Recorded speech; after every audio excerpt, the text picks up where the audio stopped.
Welcome to the Macmillan Report. I'm Marilyn Wilkes, your host, and our guest is Timothy Snyder, Professor of History at Yale University. Professor Snyder teaches undergraduate and graduate courses in modern East European political history. He is the author and co-editor of several award-winning books.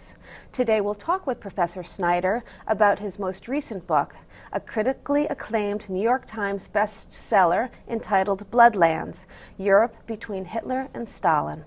Welcome, Professor Snyder. Very glad to be here. Let's begin with an overview of your book. Tell us about it. Well, this is a book about the greatest moral and demographic catastrophe in the history of the West. It begins from the observation that in a very short period of time, between 1933 and 1945, in a relatively small part of the world, between the Baltic and Black Seas, between Berlin and Moscow, about 14 million people were deliberately murdered. So the question naturally arises, why? I look at these territories rather than looking at the places that occupied them, rather than looking at just the countries. The way that we've investigated this horror previously has always had to do with particular political systems, either Nazi Germany or the Soviet Union, or with particular victim groups, the Jews, the Ukrainians, the Poles, the Russians. What I've done in this book is I've looked at the entire territory and at all the victims, and I've looked at both of the regimes as they crossed into the territory and tried to investigate each murderous policy of each of these two regimes. This subject has been the subject of many, many books. You take a little, actually a very different look at it. Why did you feel it was important to write the book? Well, I mean, one thing which is striking is that no one has ever made the point that I just made. It seems like a very simple point. 14 million people were killed in a certain time and place. That's never been noticed. It's never been noticed that of all the killing that the Germans did during the 30s and 40s, all of it was in this zone. For all practical purposes, all of it. Of all the killing that the Soviets did, a disproportionate amount was in this zone. And this was a zone where both the Germans and the Soviets were present, sometimes at the same time, sometimes one right after the other. So the initial goal of the book was to try to give a sense of the entirety of this catastrophe. Another goal of the book was to try to get us out of thinking in the channeled ways that we have, that this is just about Poles or it's just about Jews, and to try to get us to understand. Also, it's important to understand that the Germans and the Soviets were interacting with each other sometimes. When we read about Nazi Germany or about Stalin's Soviet Union, it's about, we usually have the impression that these things are happening on different worlds, on different planets. In fact, these powers were primarily influencing the same sets of territories and the same sets of peoples. So there hasn't actually been a book which looked at the totality of this catastrophe before. There hasn't been a book which looked at it from the point of view of all of the victim groups before, and there hasn't been a book which looked at the two systems not in isolation, but in their actual presence in this region and sometimes in their interaction. Okay, let's talk about the interactions. How did Stalin and Hitler work together, and what was their rationale for killing these millions and millions of people? Right. That's where things get a little bit difficult, because there's some simple answers, and those simple answers are wrong. So one simple answer is that Stalin and Hitler were basically the same. One hears a lot about that, especially in contemporary American political life. They're basically the same. They're socialists or something. They're the same. That answer is incorrect. They were quite different. They had different ideologies. They had different visions of the future. Hitler was interested in a race war which was going to come in the future and which would allow the Germans to create a huge agrarian empire in the East, bereft entirely of Jews, with the Slavs reduced to a condition of slavery or expelled. Stalin was interested in a world socialist revolution. He was interested in a bright future for the working class. In order to get there, he was willing to carry out vast policies of coercion and territory on his own territory. So you have two rather different views of the world, two quite different ideologies. What they have in common chiefly is territory. So the territories that Hitler wants for his future agrarian colony in the East are the same territories that Stalin has to master in order to build up his own vision of socialism in what he calls socialism in one country. So the visions are very different. Where they overlap is territory, and we tend to forget about this because territory for us is not important unless there happens to be oil underneath it. Right. And in the 1930s, food was for the Germans and for everyone else, roughly like what oil is for us today. Back then, food was a kind of natural resource. You had to try to control territory in order to control food, because big, important industrial countries like Germany were not self-sufficient in food. So the two regimes had these different visions, and then they begin to interact. They begin to interact most importantly at the beginning at the kind of the intellectual level. What Stalin does, create this socialism in one country, this industrialization on the scale of the Soviet Union, Hitler wants to undo. Hitler's thinking about the East is a kind of reversal. The Soviets build up cities, we shall destroy them. The Soviets create factories, we will knock them down. The Soviets increase their own population, we'll decrease the population of those territories by tens of millions of people. The second point of interaction is 1939, when these two regimes are de facto military allies. They find the thing which they can agree upon, which is that there's no purpose in the existence of independent Poland. So they both invade Poland, which is the only important country between them, in September of 1939. They destroy it. And along the way, the Soviets destroy 3 other countries, Estonia, Latvia, and Lithuania. This creates a kind of no man's land, a kind of new territory for conquest for both the Soviets and the Germans. And this is the beginning, really the beginning, of massive violence on the German side. And that's important because the Soviets have been killing on the scale of hundreds of thousands or millions all the way through the 1930s. It's the war, it's this point of contact in 1939, the destruction of states in 1939, which allows the Germans to catch up to the Soviets. So that's a very important point of contact. And then there's the final point of contact is 1941, when the Germans invade the Soviet Union, when they try to execute this policy of imperialism to colonize the Western Soviet Union. It doesn't work, but you still have moments of interaction. The two sides provoke each other to do things they wouldn't have ordinarily done. Conditions are worse on both sides because the two countries are at war, precisely. So in the Soviet Gulag, in the Soviet system of concentration camps, these are the years when people die in large numbers. People are in the Gulag because of Stalin, but they die in large numbers because the Germans have invaded the Soviet Union. What the Germans do in the East is a kind of mixture of what they wanted to do to the Soviet Union. They wanted to destroy the state, starve tens of millions of people, eliminate the Jews somehow, they weren't quite sure how yet, even as late as summer 1941, and build up their own colony. What they were able to do was kill Jews where they lived. And so this colonization project in the Soviet Union becomes the mass murder that we then understand as the Holocaust. Right.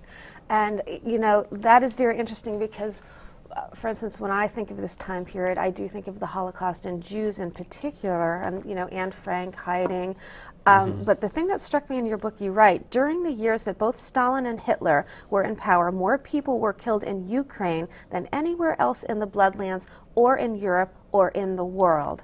So my question is, why don't Westerners, why don't we really understand that, because it was a surprise to me, and why, you know, how do you explain that? Yeah, the sad truth is that our image of the Holocaust and of German killing and the whole tragedy is complete. We have an image of the Holocaust. We think we understand the Holocaust, but it's actually a very small fraction of what happened. Anne Frank was a German Jew. German Jews were, in general, bourgeois, middle-class people like you and me, people who might have known people in other countries, people who often escaped. About half of the German Jews actually survived. Anne Frank didn't, but she represented this group which was exceptional in fact, but which we take as typical. Why are they exceptional? Because the German Jews are such a small percentage of Holocaust victims. In 1939, only about 1/4% of the German population is of Jewish origin. The Jews live in places like Poland, where there are 3.5 million almost. They live in the Soviet Union, where there are even more. They live in Hungary. They live in the Baltic states. These are the real populations of Jews. These are the serious historical homelands of European Jews. So the Holocaust is not primarily a tragedy that strikes German Jews, although the tragedy of German Jews is horrible. It's primarily a tragedy that strikes the Jews of Eastern Europe. And so in order to understand the Holocaust, one has to get beyond the image that we have of people going on long train trips to camps and then being killed. That was exceptional.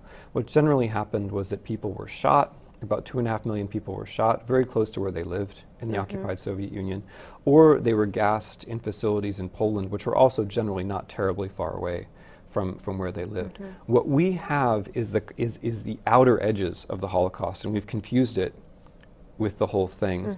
And I found that very fascinating because it's a whole new way to look at that period of time. Yeah, you ask why. I mean, a lot of it has to do with what's familiar to us. I think Anne Frank is a much more, I mean, I read that when I was her age, right, when she died. That's an accessible book for everyone. Much less accessible for us, I think, are the experiences of Yiddish-speaking Polish Jews or Russian-speaking Soviet Jews, people who are further away perhaps culturally, but also those lands fell behind the Iron Curtain. There's a strange way in which the memory of what the Germans do is cut off by the Cold War. The one way to think about where the Bloodlands are is that they're east of what used to be the Iron Curtain. The Iron Curtain falls at the western border of the Bloodlands right after the war. And so the very places where the Germans killed, not just where the Soviets killed, but the places where the Germans killed, fall out of view. They fall into the shadow of the Iron Curtain. They become abstract. And when we built up in the 50s, 60s, 70s, and 80s an image of German killing, it tended to be based upon things in the West, like Anne Frank, for example, in hiding in the Netherlands, rather than on the East, which is my subject. I'm an East European historian. That's why I could write a book like this. That's why I felt I had to write a book like this. Okay. Let's talk about your methodology. How did you do the research for the book? Well, the first thing, I keep returning to this, but the first thing which is different about this book is that it focuses on territory. It's not a history of Hitler or a history of Stalin. It's not just a history of the Soviet Union or of Nazi Germany. It's not just a history of Estonia, Latvia, Lithuania, Belarus, Ukraine, Poland, and Russia, which are the countries concerned. It's not just a history of the Jews or the Poles or the Ukrainians or any people. It is instead a history of everyone who lives on a certain territory as they are affected by these two murderous regimes. That seems very simple, but when you do that, you're able to keep all of the victims in view. You're able to make your subject humanity rather than this person or this group or that group. Now it matters who people are. It matters to which group they belong, but if your subject is everyone, that gives you an entirely different view than if your subject is one person or one group. Also, you get to see the regimes, I think, in a more interesting light. Normally, books like this jump back and forth in a way which is kind of induces intellectual jet lag from Moscow to Berlin, one chapter Moscow, the next chapter Berlin. By keeping my eyes, or the reader's eyes, on these territories, I see both Moscow and Berlin as they are in action.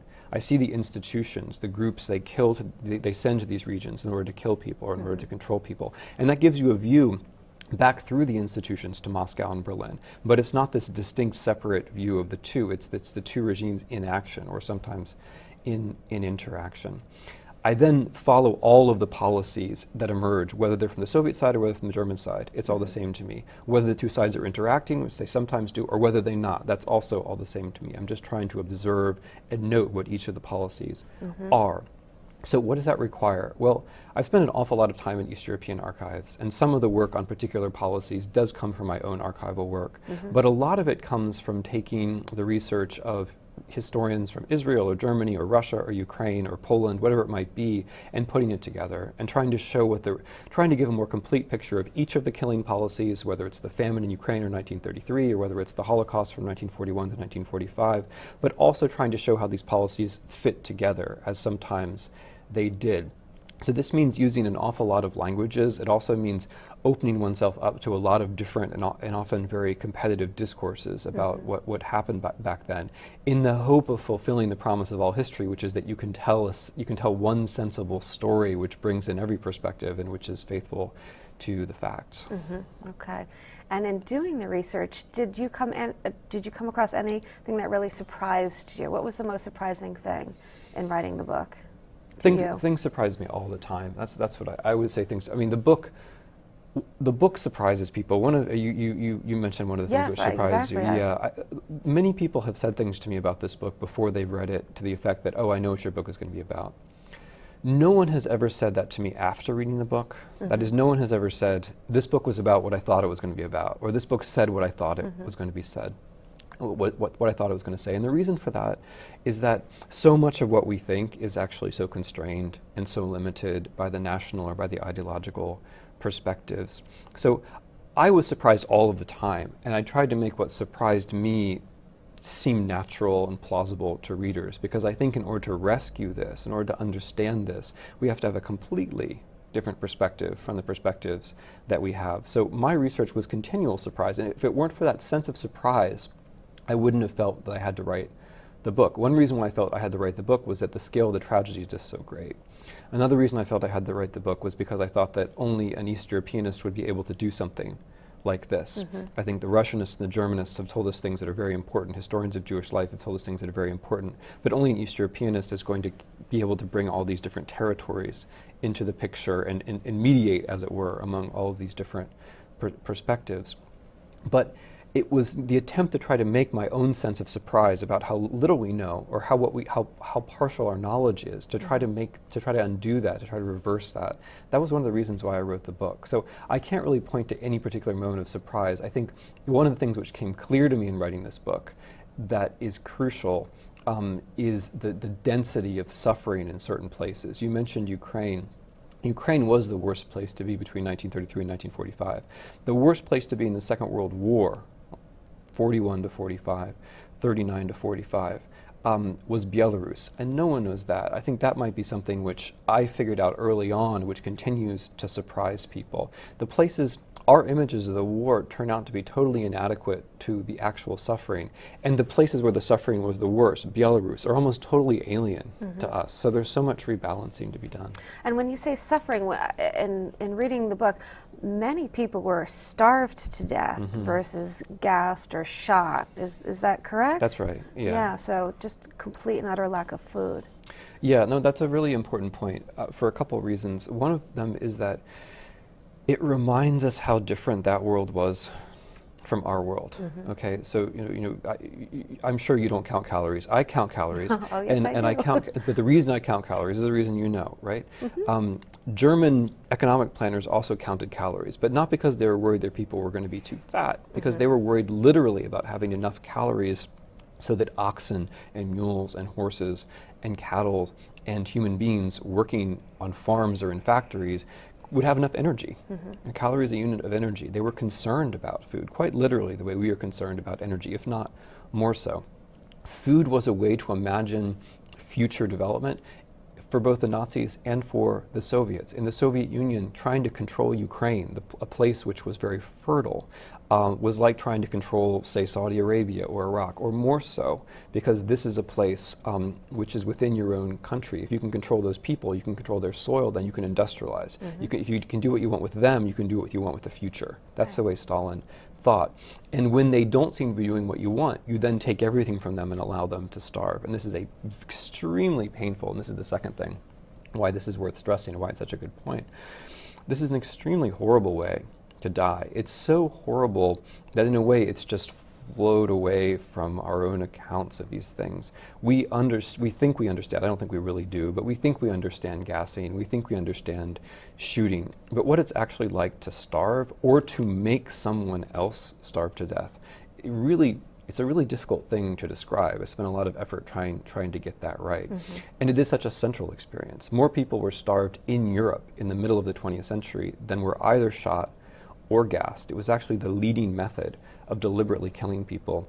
And both the Soviets and the Germans did it on the scale of millions. Final question, conclusions. What do you conclude in your book? What do I conclude? Well, there's an overall argument about the presence of two very different but competing ideological visions of radical change. There's an overall argument about the relevance of territory for the people who live upon it and for the people who wish to conquer it. And in the conclusion, I work my way through some of what I take to be the misunderstandings about the various individual policies, whether it's Soviet terror, Soviet famine, German deliberate starvation, the Holocaust. But where I take the reader, or try to take the reader in the conclusion, is where I begin the book. Namely, with what I take to be the fundamental task of history as a humanity when dealing with a subject like this. So we started with the number of 14 million, which is a colossal number. It's an overwhelming number. I think it's much more than we can really process. I don't think we can process 1 million or 3 million or 6 million, let alone 14 million. And that 14 million is a kind of inheritance. It's what we have from National Socialism. It's what we have from Stalinism. It's what we have from Hitler and Stalin. It's what we have from this experience. But the experience is so horrifying that we don't have a way of getting into it. So where I return to in the conclusion is the method, not of beginning from these huge numbers, but from beginning from trying to break the big numbers down into smaller numbers. And the individual policies, and then breaking the individual policies down into individual actions, and not treating the actions only from the point of view of those who did the killing, but trying to understand also the lives up to the moment when they are killed of the people who will be murdered, so that insofar as we can, we treat the individual, the victim, not just the victim, but primarily the victim in the first place, the victim as an individual human being. So that the prose of the book is a kind of effort of recovery. And that's a method. You asked about method earlier. That's a method that I'm taking. The unit of concern in the book is the individual human life, as opposed to an ideology or a nation. That's the unit of concern.